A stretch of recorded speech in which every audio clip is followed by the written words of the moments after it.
സാമൂഹിക മാധ്യമങ്ങളിലൂടെ ദൃശ്യം പ്രചരിച്ചതിന് പിന്നാലെ യുവാവ് ജീവനൊടുക്കി.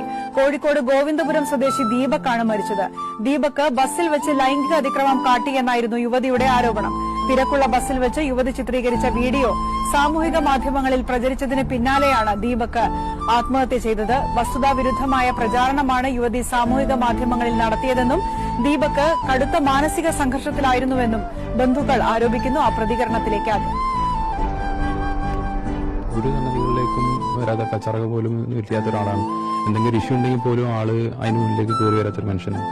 ഇങ്ങനെയൊരു സംഭവം കാണുമ്പോൾ അപകടമായിട്ട് അവന്റെ വല്ലാണ്ട് വേദനിച്ചിട്ടുണ്ടാവും. അതുകൊണ്ടാണ് അവൻ ഇങ്ങനെ എന്തായാലും ഇനിയും ഇങ്ങനത്തെ വീഡിയോസ് ഒക്കെ ചെയ്യുന്നവരോട് പ്രത്യേകം പറയാനുള്ളത് മറ്റൊരാളെ ജീവിതം എടുത്തിട്ട് പന്താടരുത് എന്നുള്ളതാണ്. എന്താണ് റിയാലിറ്റി എന്ന് അറിയാണ്ട് ഒന്നും പോസ്റ്റ് ചെയ്യരുത്, ഒന്നും ഷെയർ ചെയ്യരുതെന്ന് അതൊരു റിക്വസ്റ്റാണ്. കൂടുതലൊന്നും പറയാനില്ല. ഇനിയിപ്പോൾ പോയത് ഇവർക്കാണ്. ആ കുട്ടിക്ക് ഒരു വീഡിയോ എയർ ചെയ്തതെന്നുള്ളൂ. പക്ഷെ പോയത് ഈ ഒരു അച്ഛനമ്മയ്ക്ക് മാത്രമാണ്. അവർക്ക് വേറൊരു ആളുമില്ല. അവർക്ക് ഒരു ജോലി പോലും ഇല്ലാത്ത ആൾക്കാരാണ്. എന്താവും അവരുടെ മുന്നിലേക്കുള്ള ജീവിതം എന്നുള്ളത് കണ്ടറിയേണ്ടി വരും. ആ കുട്ടി അത് ഒരു കണ്ടന്റ് ക്രിയേറ്റ് ചെയ്യാനായിട്ട് മുന്നോട്ട് വരാണ്.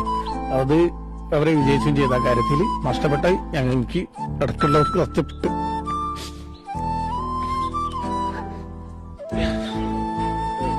അവന് ഞാൻ അറിയണ കാലം മുതലേ അവനൊരു ഇതിലും ഇല്ല. ഞാൻ അവനെ അത്ര ഞങ്ങളൊരു വേണ്ടത്തരത്തിൽ പോലും പോകില്ല. അവനെ ഞങ്ങളെ സുഹൃത്തുക്കൾക്കായാലും ആർക്കായാലും അറിയാം.